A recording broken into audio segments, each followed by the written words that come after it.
Welcome back to another episode of Rock Boys Football Dill. Bold predictions for the Texas Longhorns going into 2025. This is probably the most fun program to do this episode for because, Dill, you look at Texas going into the 2025 year, there's a decent amount of projection at a lot of these positions going into the 2025 year.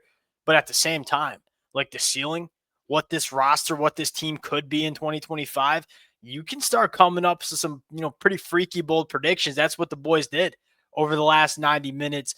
Fired up to, I don't know, for lack of better terms, like call your shot about some of these football players going into 2025. Fired up to get into it before we do. And as always, number one and most importantly, and what's by far the best part about this episode, to the Texas fans, y'all let it fly in the comment section. Look, if you're watching this episode in the middle of May, chances are y'all got some takes. Y'all got some hot takes.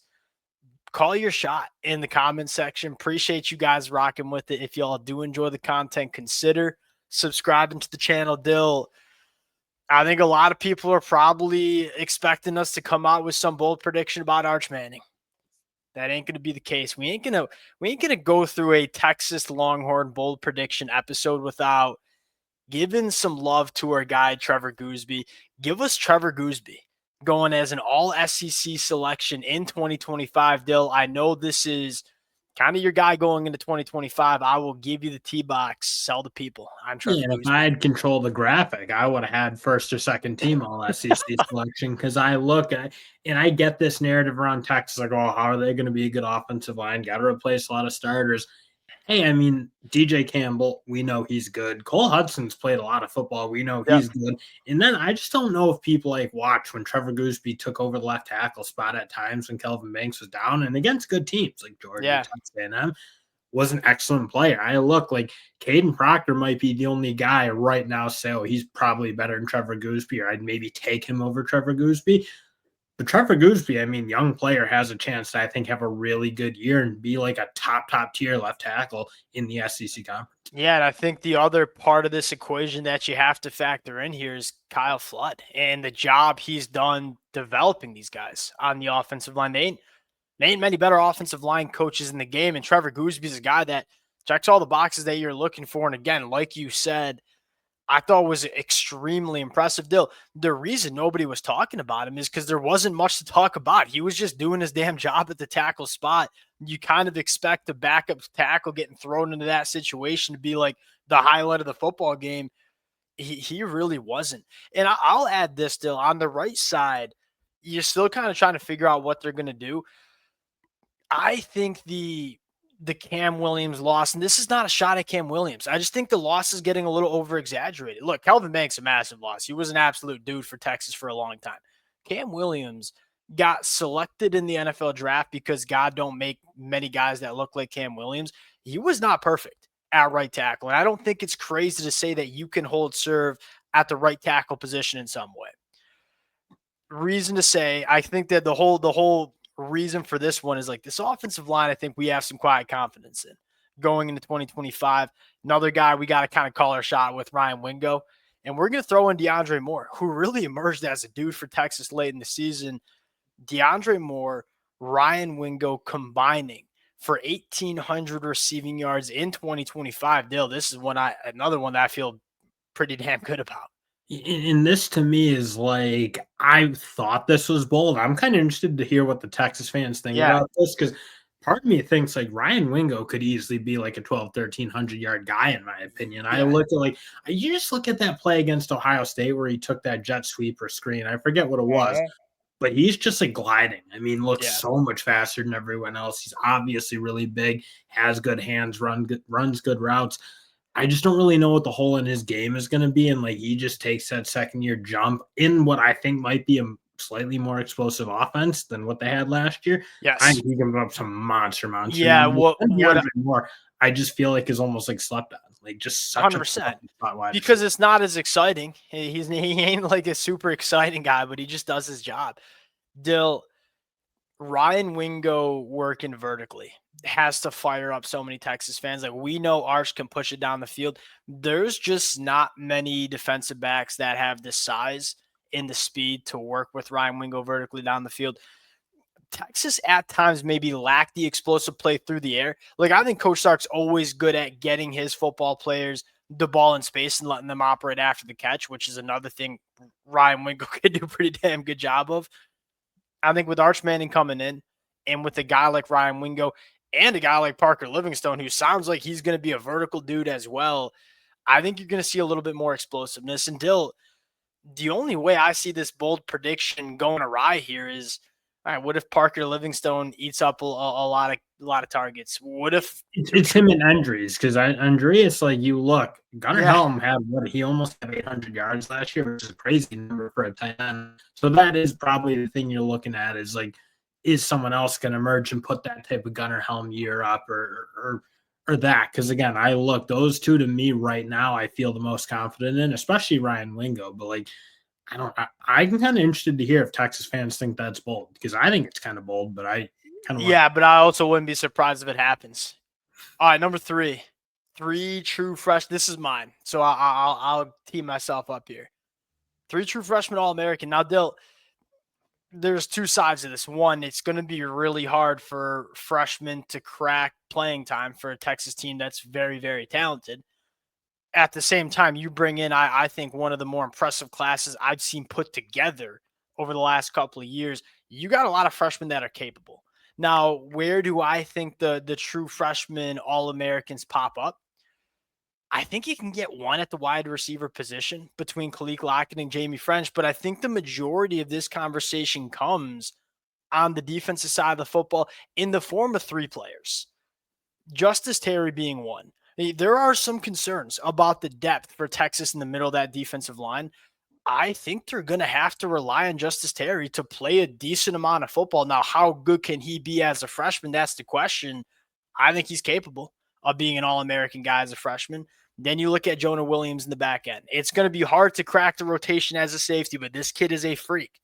And you've seen Texas look, if you are ready, especially on defense, on offense, sometimes Coach Sark's a little hesitant to play the young cats. On the defensive side of the football, if you're good enough, they'll let you rip. They did it with Anthony Hill. They did it with Colin Simmons. Who's it going to be? I'd probably say one of the wide receivers, one of Lance Jackson and Justice Terry. And I'm just really excited to hear what we hear from Jonah Williams in fall camp, because this kid is athletically gifted enough to be a difference maker as a true freshman. And then you got one sleeper in Grayson Littleton, because it sounds like that battle is pretty intense at that nickel spot. And if he can win that job, that tells me he is a very good player. Because if Texas didn't feel like they had a good nickel, well, Jalen Gilbo's kicking back down and playing nickel. So I think Grayson Littleton can win that spot. Not necessarily saying he will, but it sounds like that's a pretty heated battle for that spot. If he gets on the field, I'm pretty confident he's a freshman All-SEC guy. Grayson Littleton is a technician coming out of high school. Dill, as Michigan fans, like, we knew him quite well. Michigan was gunning after him hard. Is he physical enough yet? Like, he was kind of a guy that was a little bit of a smaller, slender frame coming out. If he has the body right, I think he's a good enough football player, because you turn on the film from this kid coming out of high school, he's a freaking technician, whether it's at boundary, whether it's at nickel. I think he's going to play nickel for Texas throughout his career. All right, last one on offense before we go to defense. Still, Arch Manning running for 3. And look, we had to throw an Arch Manning one in, right? You can't do a Texas bold prediction episode without talking a little Arch. Look, we could come out here and say Arch Manning's going to win the Heisman. I don't even know if Texas fans give a damn about that. They want a national championship. It'd be sweet to see Arch Manning win the Heisman 100%. I think Texas fans, and I think Arch Manning himself, care a little bit more about a national championship. Why are we so high in Texas? Why do both of us have Texas as the number 1 team in the country going into the fall? I think it's the ceiling that Arch Manning gives you. Not only as a thrower of the football, we know what he can do there. There's a reason he was the number 1 prospect coming out. Dill, what he's going to add to the ground for Texas in terms of the ability not only to keep the ball in some of those read option looks, get involved in design quarterback runs, but also just be creative, be a difference maker outside of the pocket, something that, Quinn Ewers couldn't. And there were a couple of examples in that Ohio State game where you kind of needed a difference maker from an athletic standpoint. Quinn wasn't quite good enough. I look at Arch Manning and say, I think, one, in the red zone, he's going to be used. And I don't think people give enough credit for how good of an athlete he is. We're talking 6'4", 220 plus. who can move. And I a think, good runner, because I think that's always something people yeah, like underrate with like quarterbacks. Like, oh, just because you're athletic doesn't mean you know how to run the ball or have ball carrier instincts. Let's say I think you saw pretty yeah, good instincts from Arch Manning as yeah, just a pure ball carrier. Because frankly, I mean, he had 108 yards last year, and he really only played 2 yeah. games. And look, I don't think, and you saw them use Arch in some certain packages that used his athleticism. Here's the thing: I don't think Coach Sark's going to run this kid 150 times. But I do think in big moments, like, look, when you want to win an SEC championship, when you want to win a national championship, there are going to be big moments along the way. Third and short, goal line situations.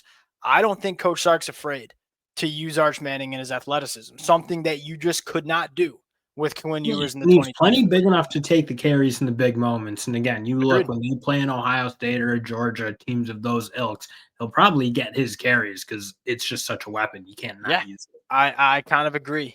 Last one. This one I think is really fun. Anthony Hill, Colin Simmons, Trey Moore combined for 30 plus sacks on the year. They had, checking my notes, 24 last year. Colin Simmons is going into year 2. Anthony Hill's going into year 3. Trey Moore's coming into year 2 with the program. Dill, where I think you're going to get it, one, Colin Simmons is going to emerge as the just arguably, he arguably is the best pure pass rusher in the country going into 2025. Anthony Hill, because you saw the jump. You know, when it's like he was a freshman, it's like, all right, let's just get him on the football field, let him go be an athlete. Year 2 is like, all right, this kid is too good just to treat him as an off-ball linebacker. Got to use him as a defensive weapon. Had 17 tackles for loss, I believe 8 sacks. Going into year 3, I'm not going to get out here and say he's going to be like Abdul Carter. But I think that they're going to look at Anthony Hill and say, hey, how can we maximize the fingerprint he can have on this football game? I don't think it's crazy to see Colin Simmons and Anthony Hill combined for around 22, 23 sacks. Give me Trey Moore with 7. I think we're going to hit this bold prediction here. Because it's Colin Simmons to me. I don't know how many more Anthony Hill. I think he'll probably be in the 8 to 10 range if I Yep. had to guess.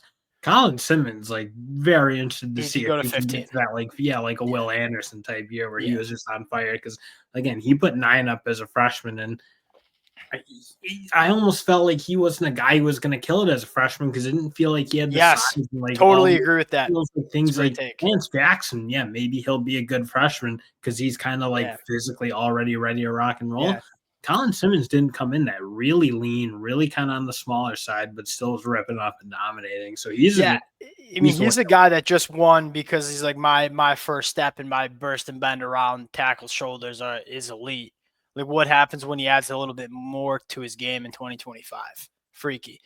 Um, and then you look at this. Part of the reason was like, how many tackles do I see on Texas's schedule that can block this kid? We talked about it at the top. Like, there's not a ton of tackles in this conference that you love. You're going to get a shot at 2 transfer tackles at Ohio State week 1. There's some opportunities for Colin Simmons to rip it up this year. And I think he does. We'll close it out there. Really fun one. Appreciate you guys. I hope y'all enjoyed this one as much as the boys enjoyed putting these together. And we'll talk to y'all later.